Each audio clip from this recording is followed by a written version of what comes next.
The throne room of the Catharian Empire looked like someone had crossed a medieval cathedral with a slaughterhouse and decided the result needed more spikes. Mika Torres stood in the diplomatic viewing area, clutching her briefcase and wondering why her alien cultural sensitivity training had failed to mention that peaceful negotiations apparently included gladiatorial combat as an appetizer. "This is normal," insisted Ambassador Krelthax, his reptilian features arranged in what Mika had learned to recognize as smug satisfaction. "The succession must be decided by blade. It is tradition." "Right," Mika muttered, watching two 7-foot-tall alien warriors circle each other with weapons that looked like they'd been designed by someone with serious anger management issues. "And the treaty signing happens after someone dies?" "Only if the combat is concluded satisfactorily." Below them, Prince Zethkar, the younger heir, and apparently the galaxy's most reluctant warrior, parried a strike from his older brother Prince Vexthor that would have decapitated a small building. The crowd of Catharian nobles cheered with the enthusiasm of people who had money riding on the outcome. "Satisfactorily," Mika repeated. "Got it. Nothing says diplomatic progress like fratricide." Prince Zethkar stumbled, his blade wavering as he blocked another crushing blow. Something was wrong. Mika had read his file. He was supposed to be one of the finest swordsmen in the Empire. But his movements were sluggish. His breathing labored. "Is he supposed to look like he's about to pass out?" she asked. Ambassador Krelthax's tongue flicked out nervously. "The younger prince has always been delicate." Prince Zethkar collapsed mid-parry, his sword clattering across the stone floor as he hit the ground hard. The crowd fell silent. Prince Vexthor raised his blade for the killing blow, triumph gleaming in his predatory eyes. Mika was moving before her brain caught up with her body. "Wait!" She vaulted over the viewing barrier, landing in the arena with all the grace of a dropped brick. "Medical emergency! I call timeout!" The silence that followed was so complete she could hear her own heartbeat. Several hundred alien warriors, nobles, and dignitaries stared at her like she'd just declared herself the new emperor while doing a tap dance. Prince Vexthor's blade stopped inches from his brother's throat. "What is the meaning of this interruption, human?" "Meaning?" Mika knelt beside Prince Zethkar, pressing her fingers to his neck to check for a pulse. His skin was cold and clammy, pupils dilated. Classic poisoning symptoms. "The meaning is your brother's been drugged, and unless someone does something about it in the next few minutes, your succession battle is going to end with a very anticlimactic death by neurotoxin." "Impossible," Prince Vexthor snarled. "The combat is sacred. No one would dare—" "Yeah, well, someone dared." Mika opened her briefcase and pulled out her emergency medical kit. Human diplomats were required to carry basic first aid supplies, though she'd never expected to use them in the middle of an alien throne room. "And unless you want to win your crown through assassination instead of combat, I suggest you let me work." Prince Vexthor's grip tightened on his sword. "You dare interfere in Catharian tradition?" "I dare interfere in murder," Mika shot back, injecting Prince Zethkar with a broad-spectrum antitoxin. "There's a difference." The crowd began to murmur. Ambassador Krelthax was making frantic gestures from the viewing area, probably trying to signal that she was about to cause an interstellar incident. Prince Vexthor stepped closer, his blade gleaming. "By ancient law, any who interfere in succession combat must face the victor in single combat. You have sealed your fate, human." Mika looked up at him, still kneeling beside his unconscious brother. "Let me get this straight. Your brother gets poisoned, I try to save his life, and your response is to challenge me to a sword fight? It is the law. Your law is stupid." The gasps from the crowd suggested that insulting Catharian legal tradition was somewhere between blasphemy and treason on the social faux pas scale. Prince Vexthor's eyes blazed with fury. "You will retract that statement, or you will die for it." Mika stood slowly, her briefcase in one hand, the other resting on the small ceremonial blade every diplomat carried. She'd never used it for anything more dangerous than opening packages, but Prince Vexthor didn't need to know that. "Here's the thing about human law," she said conversationally. "We have this concept called reasonable doubt, and right now, I'm reasonably doubting that this whole situation isn't a setup. Prince Vexthor raised his sword. Enough words. Face me or die cowering. Mika glanced down at Prince Zethkar, who was starting to show signs of recovery thanks to the antitoxin. Then she looked back at his brother, who was holding a weapon designed to cut through battle armor while she was armed with what amounted to a very expensive letter opener. You know what? She said, hefting her briefcase like a shield. I've had worse Tuesdays. Prince Vexthor attacked with the speed of a striking serpent. Mika threw herself sideways, using her briefcase to deflect the blow. The titanium case rang like a bell, but held. The force of the impact sent her rolling across the stone floor. Stand and fight! Prince Vexthor demanded. I am fighting! Mika scrambled to her feet, backing toward the wall. This is what human fighting looks like! She grabbed a ceremonial banner from its stand and whipped it at Prince Vexthor's face. While he was batting it aside, she kicked over a decorative brazier, sending burning coals scattering across the floor. This is not honorable combat! Prince Vexthor roared, leaping over the scattered embers. Honor's great and… All, Mika panted. But survival works too. She threw her briefcase at his head. He ducked, and she used the distraction to grab a fallen sword from the weapon rack. It was too heavy for her, designed for alien hands, but it was sharp and pointy, and that was really all she needed right now. Prince Vexthor charged again. This time, Mika didn't try to match his strength. Instead, she did something no Catharian warrior would ever do in formal combat. She cheated. As his blade came down, she dropped to one knee and swept his legs with the flat of her sword. Prince Vexthor, expecting her to meet his strike head-on, found himself suddenly airborne. He hit the ground hard, his weapon skittering away. Mika pressed the tip of her borrowed sword to his throat. Yield, she said simply. The throne room was so quiet she could hear someone's stomach growling 3 rows back. Prince Vexthor stared up at her in shock. How did you… Human fighting isn't about honor, Mika said. It's about winning, and right now, you're not winning. Behind her, Prince Zethkar groaned and sat up, the antitoxin finally taking full effect. What happened? Your brother tried to kill you, Mika said without taking her eyes off Prince Vexthor. Someone poisoned you before the fight, and now I'm apparently in charge of your succession battle, which is either the best diplomatic breakthrough in human history or the worst career move I've ever made. Prince Zethkar struggled to his feet, his gaze taking in the scene. His brother on the ground, the human diplomat holding a sword to his throat, and the entire Catharian court staring in stunned silence.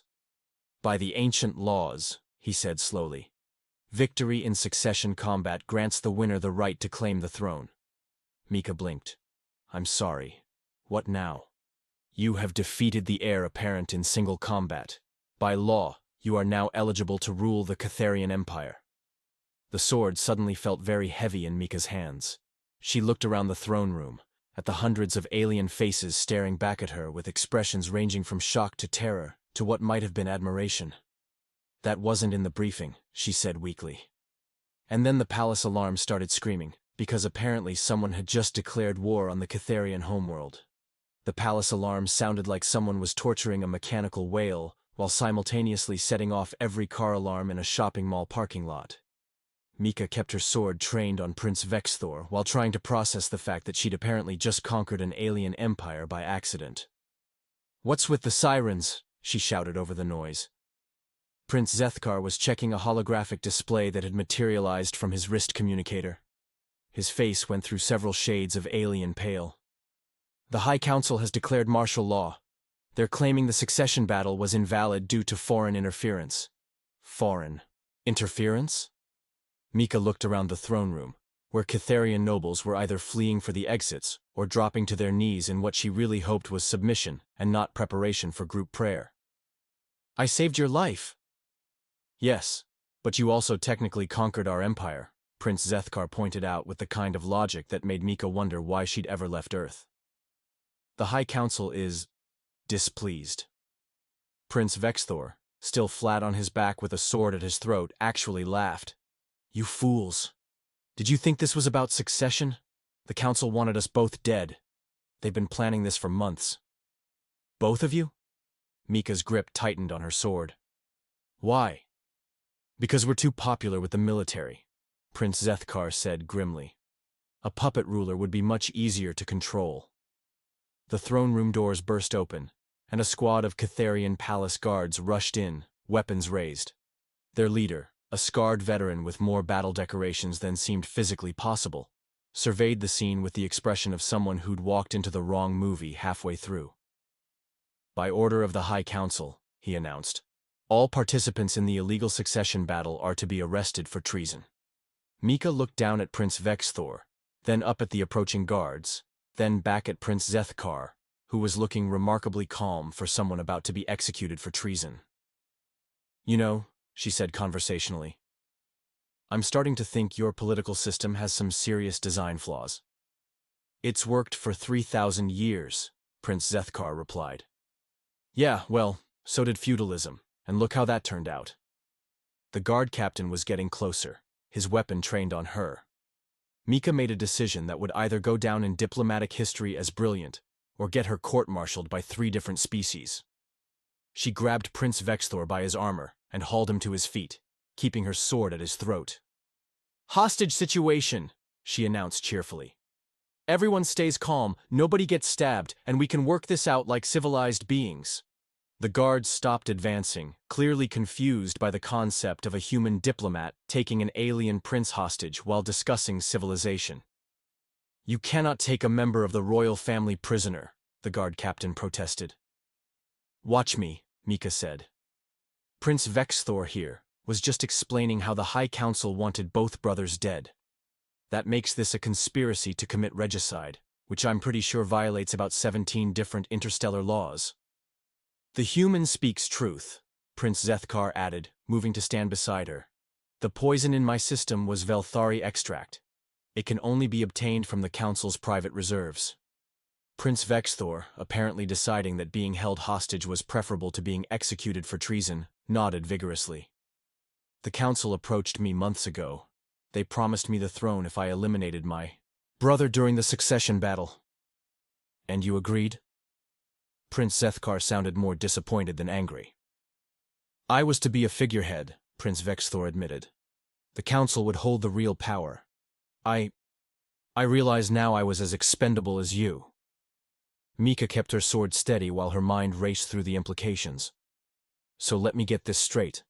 The High Council orchestrated a coup, tried to murder both heirs, and now they're blaming me for foreign interference. That is an accurate summary, Prince Zethkar confirmed. And if they succeed, they get to install their own puppet ruler and control the most militaristic empire in the galaxy? Also accurate. Mika looked at the guard captain, who was clearly struggling with the concept of arresting his own princes on the orders of a council that had apparently just confessed to treason. Captain, she said, what's your name? Captain Thexmol, he replied automatically. Captain Thexmol, how long have you served the royal family? 23 years. And in those 23 years, have you ever known either of these princes to commit treason? The captain's weapon lowered slightly. No, they are both honorable warriors. But the High Council, which has been safely sitting in their chambers, while warriors like you and these princes risk their lives for the Empire, they're definitely trustworthy, right? Captain Thexmol's expression was undergoing the kind of transformation that happened when someone realized they'd been played. The Council has not fought in battle for many years. Right. So here's what I'm thinking. Mika released Prince Vexthor but kept her sword ready. Instead of arresting the people who just uncovered a conspiracy, maybe we should arrest the conspirators. The captain looked at the 2 princes, then at Mika, then at his squad of increasingly uncomfortable-looking guards. The human makes a compelling argument, Prince Zethkar said. And as the rightful heir, I officially request protection from the palace guard while we investigate the High Council's treasonous activities. And I second that request, Prince Vexthor added, rubbing his throat. The human may have defeated me in combat, but she also saved us both from assassination. Captain Thexmol holstered his weapon. Very well, but the Council will not surrender peacefully. They have their own loyal forces. How many? Mika asked. Perhaps 200 guards. Elite units. Mika considered this. 200 elite alien warriors against her, 2 princes who'd just been trying to kill each other, and a palace guard captain who'd switched sides approximately 30 seconds ago. "You know what?" she said, shouldering her borrowed sword with the casual confidence of someone who'd just realized she was too deep in to back out now. "I've always wanted to stage a coup. How hard could it be?" The alarm sirens chose that moment to change pitch, which apparently meant the High Council had just declared the princes dead and installed their own emergency government. "That," Prince Zethkar said grimly, "is the sound of our empire falling to bureaucrats." Mika grinned, and it was the kind of grin that made seasoned warriors take a step back. "Then I guess we'd better take it back," she said. "Anyone know where they keep the good weapons in this place?" The palace armory looked like someone had crossed a medieval weapon shop with a high-tech military surplus store, and then let a dragon organize the inventory. Mika strapped on a set of lightweight armor that had been designed for Catharian females, and was therefore only slightly too big for her, while Prince Zethkar and Prince Vexthor worked out their family issues by arguing over who got the better sword. "The Velthani blade has superior balance," Prince Vexthor insisted. "The Morketh steel holds a sharper edge," Prince Zethkar countered. "Could you two work out your sibling rivalry after we overthrow the government?" Mika interrupted, checking the charge on an alien energy weapon that looked like someone had crossed a rifle with a lightning bolt. "Captain Thexmal, what's our tactical situation?" The captain was studying a holographic map of the palace complex. "The High Council has sealed themselves in the central tower. They control the main communication array and the planetary defense grid." "Meaning?" "Meaning they can call for reinforcements from the fleet, and they can shoot down any ships trying to leave the planet." Mika absorbed this information while strapping a backup weapon to her thigh. "So we're trapped on a planet controlled by people who want us dead, facing superior numbers and firepower, with no way to call for help." "That is correct. And our plan is to storm a fortified position defended by elite guards." "Also correct." Mika grinned. "I love it when a plan is completely insane. It means nobody will see it coming." Prince Zethkar looked up from his sword selection. "Human, your species' approach to warfare is disturbing." "We prefer creative," Mika replied. "Now, what do we know about the High Council's defenses?" Captain Thexamol manipulated the hologram, highlighting key positions. "The tower has 3 main access points, all heavily fortified. The council chamber itself is on the top floor, accessible only by a single elevator shaft." "What about the communication array?" "Separate building, connected by an enclosed bridge on the 15th floor." Mika studied the layout, her mind working through possibilities. "How many loyal guards do we have?" "Approximately 50, the captain replied. "Most of the palace guard is confused about who they're supposed to be fighting." 50 against 200. I've seen worse odds." Prince Vexthor raised an eyebrow. "When?" "Never. But there's a first time for everything." The armory doors burst open, and a squad of council guards rushed in, weapons blazing. Mika dove behind him, weapon rack as energy bolts sizzled overhead, leaving smoking holes in the stone walls. "Contact!" Captain Thexmal barked, returning fire with a weapon that made sounds like an angry thunderstorm. The battle was brief but intense. Mika discovered that alien energy weapons had a learning curve, but the basic principle of point the dangerous end at the bad guys remained universal. When the smoke cleared, 6 council guards were down, and the armory looked like it had been redecorated by someone with explosive tastes. "Well," Prince Zethkar said, checking his weapon, "I suppose stealth is no longer an option." "Stealth was never an option," Mika replied, reloading her energy rifle. "We're staging a coup with 50 guards against an entrenched enemy. Subtlety went out the window when I took your brother hostage in the throne room." Prince Vexthor actually smiled at that. "The human has a point. Perhaps it's time the High Council learned what real warriors can accomplish." "That's the spirit," Mika said. "Now, who knows the maintenance tunnels?" 20 minutes later, Mika found herself crawling through an alien ventilation system that had clearly been designed by someone who'd never heard of OSHA safety regulations. Behind her, Captain Thexamol was muttering prayers to various Catharian war gods, while ahead of her, Prince Zethkar was navigating by the glow of his wrist communicator. Are we there yet? She whispered. The communication array should be directly above us, Prince Zethkar replied. Should be? Palace blueprints are not always accurate, especially the ones that are 300 years old. Mika was about to respond when the ventilation grate below her gave way with a metallic screech. She dropped through the opening, landing hard on a polished floor in what appeared to be a high-tech control room filled with holographic displays and very surprised technicians. Surprise, she said, raising her weapon. Nobody move, and nobody gets shot. The technicians, who were apparently not trained for hostile takeovers, immediately raised their hands and backed away from their consoles. Prince Zethkar and Captain Thexmol dropped through the opening behind her, followed by a squad of loyal guards who looked like they were enjoying this a lot more than they probably should have been. Secure the room, Mika ordered. Captain, can your people operate this equipment? Basic functions, yes, Thexmol replied, but the main communication system is encrypted. Prince Zethkar moved to the central console, his fingers dancing over alien controls. Not for a member of the royal family. The encryption recognizes my biometrics. Perfect. Can you broadcast to the fleet? Yes, but the High Council can override any transmission from here. Mika studied the room, noting the various displays and control panels. Her gaze settled on a particular console that looked more important than the others. What's that one do? Planetary. Defense grid, one of the technicians volunteered. Controls the orbital weapon platforms. The ones currently keeping us trapped on the planet? Yes. Mika walked over to the console, studying its layout. And if someone were to, say, accidentally disable the defense grid? The platforms would go offline, the technician said nervously. Any ship could leave or enter the system. Including human ships? Well, yes. Mika began pressing buttons with the confidence of someone who had no idea what she was doing, but was committed to finding out. Alarms immediately started blaring, and several displays turned alarming shades of red. What are you doing? Prince Zethkar demanded. Calling for backup, Mika replied, continuing to press buttons. The human diplomatic escort should still be in the system. If I can get a message out... You're disabling our planetary defenses.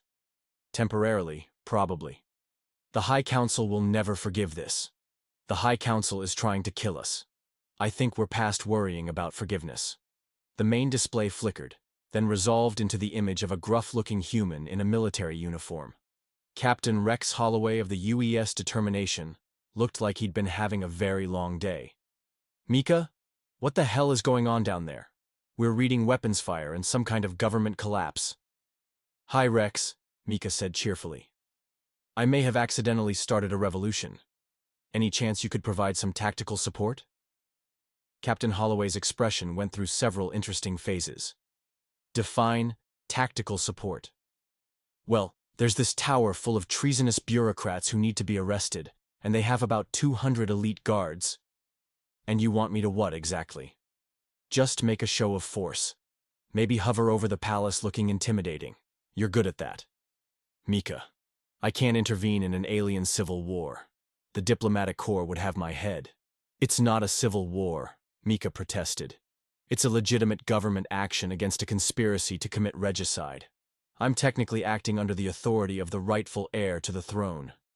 She gestured to Prince Zethkar, who waved at the screen with the expression of someone who was still trying to figure out how his life had gotten so complicated. Captain Holloway stared at them for a long moment. You're serious. Dead serious. The High Council tried to murder both princes and install a puppet government. I have witnesses, evidence, and a really big headache. And you're currently occupying the communications center of an alien palace. Liberating, Mika corrected. We're liberating the communications center. Captain Holloway rubbed his temples. The paperwork for this is going to be insane. I'll handle the paperwork. Just get down here and look scary for about 10 minutes. 10 minutes?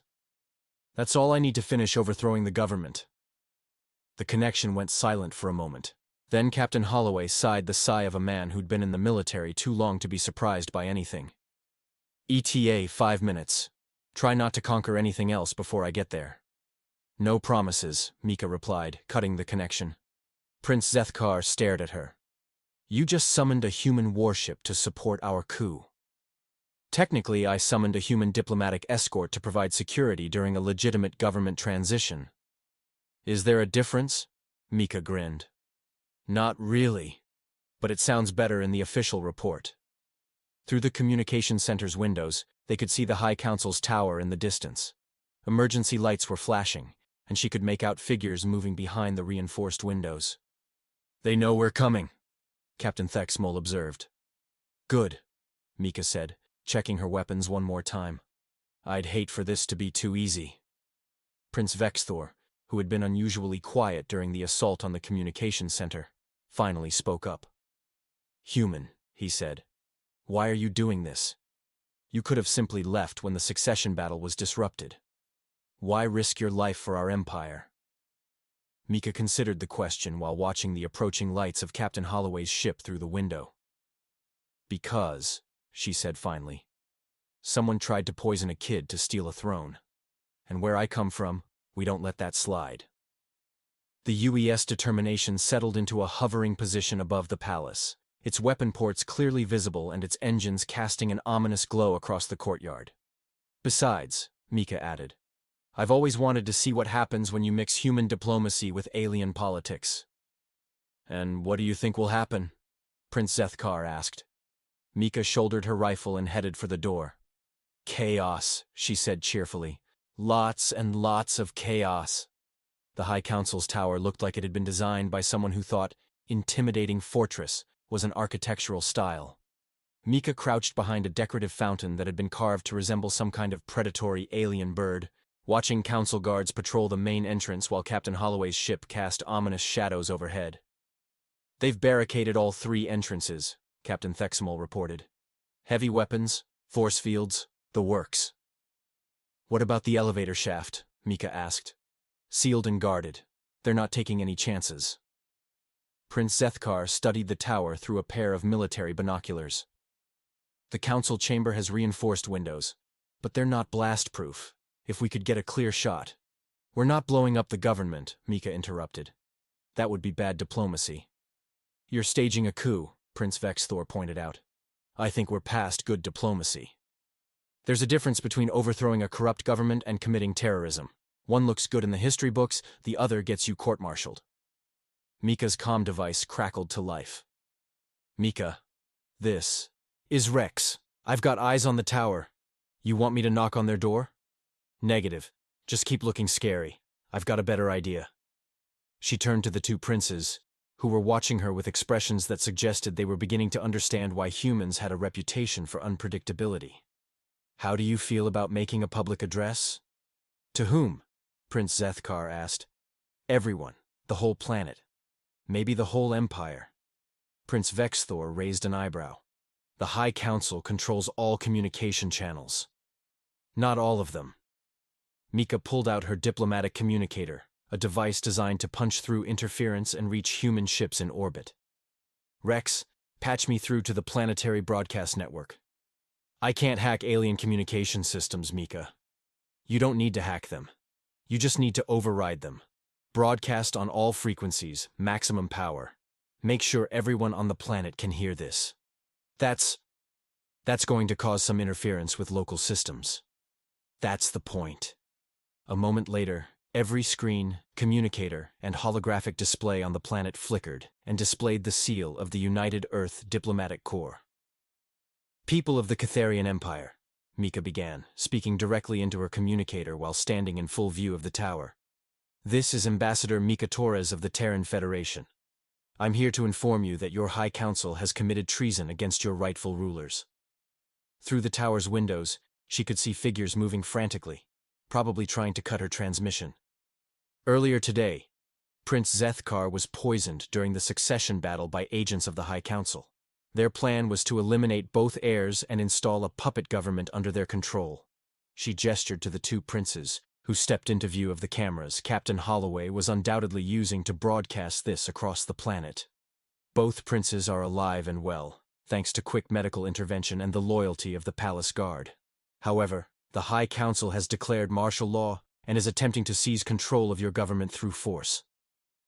The tower's communication jamming systems finally kicked in, but it was too late. The message was already spreading across the planet's networks, being rebroadcast by local stations and military units. Phase 1 complete, Mika said with satisfaction. Now for Phase 2. Which is? Prince Zethkar asked. We knock on their door and ask them to surrender. That's your plan? Sometimes the direct approach works best. Mika stood up from behind the fountain and began walking toward the tower's main entrance. The council guards raised their weapons, but hesitated when they saw the two princes flanking her. "Attention, High Council!" she called out, her voice echoing across the courtyard. "This is Ambassador Torres.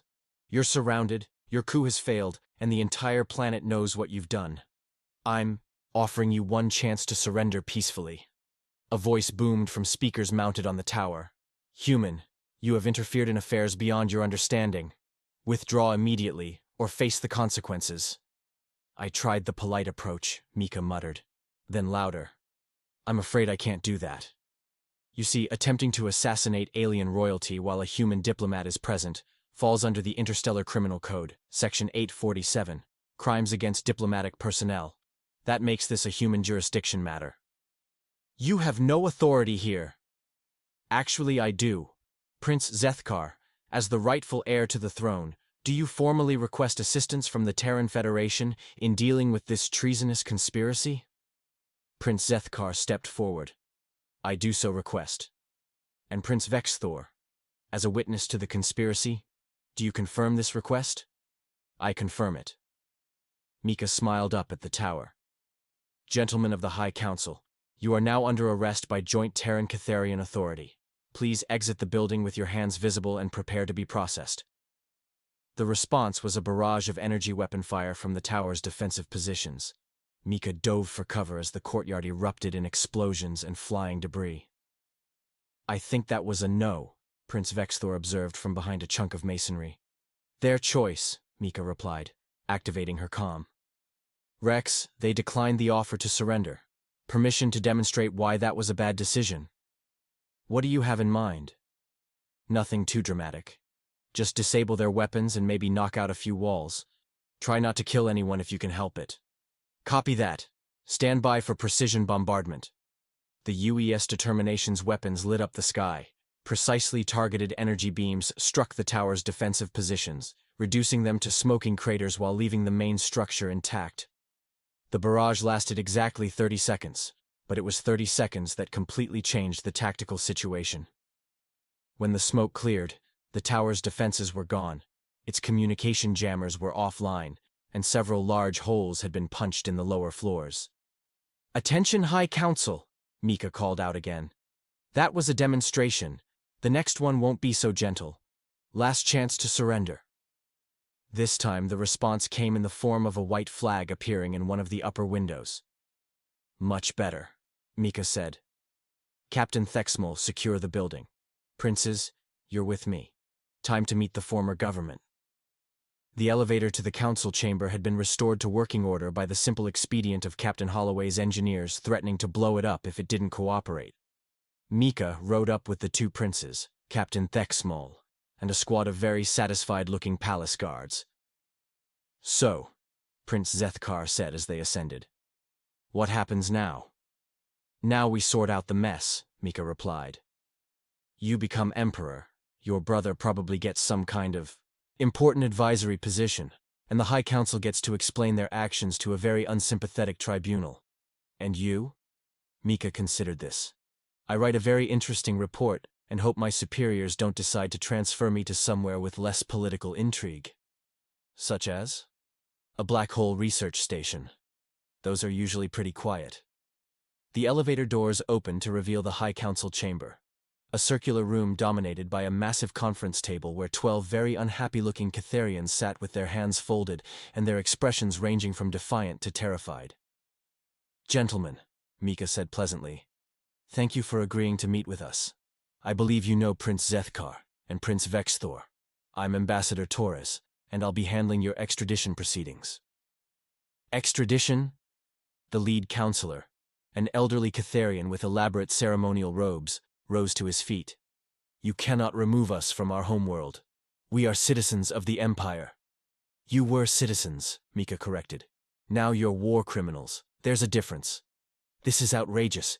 We demand— You demand nothing, Prince Zethkar interrupted, his voice carrying the authority of someone who just survived assassination and wasn't in the mood for bureaucratic nonsense.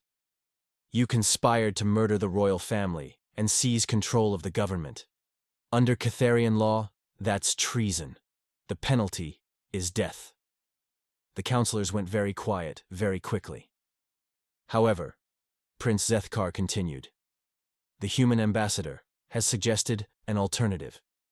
You will be tried under Terran jurisdiction for crimes against diplomatic personnel. If convicted, you'll spend the rest of your lives in a human prison facility. That's actually quite merciful, one of the councillors said hesitantly. Human prisons are very boring, Mika added helpfully. Lots of paperwork, educational programs, and mandatory therapy sessions. You'll hate every minute of it. But you'll be alive to hate it, Prince Vexthor pointed out, which is more than you deserve. The lead councillor looked around at his colleagues, then back at the assembled group of humans, princes, and very armed guards. We accept the terms, he said quietly.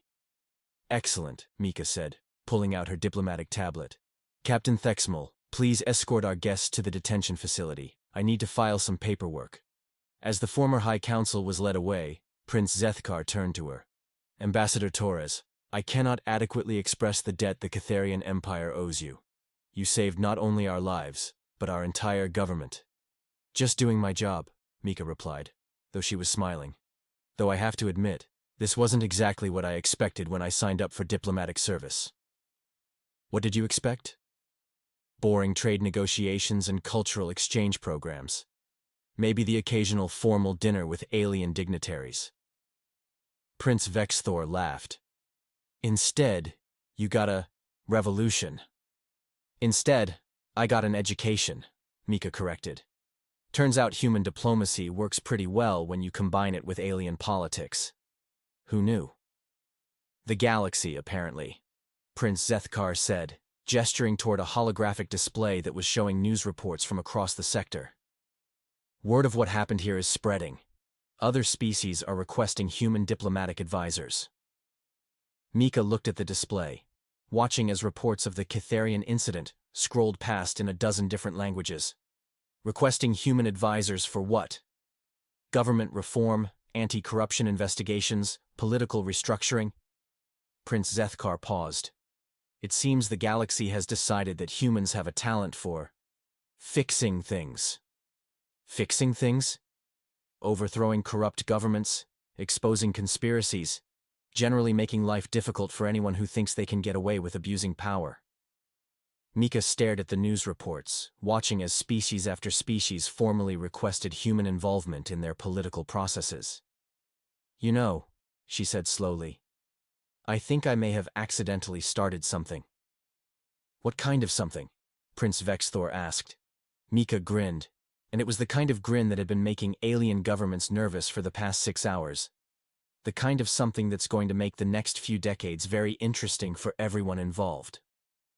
6 months later, the Galactic Council would establish the Human Political Advisory Corps, tasked with investigating government corruption and preventing political assassinations across 17 different star systems.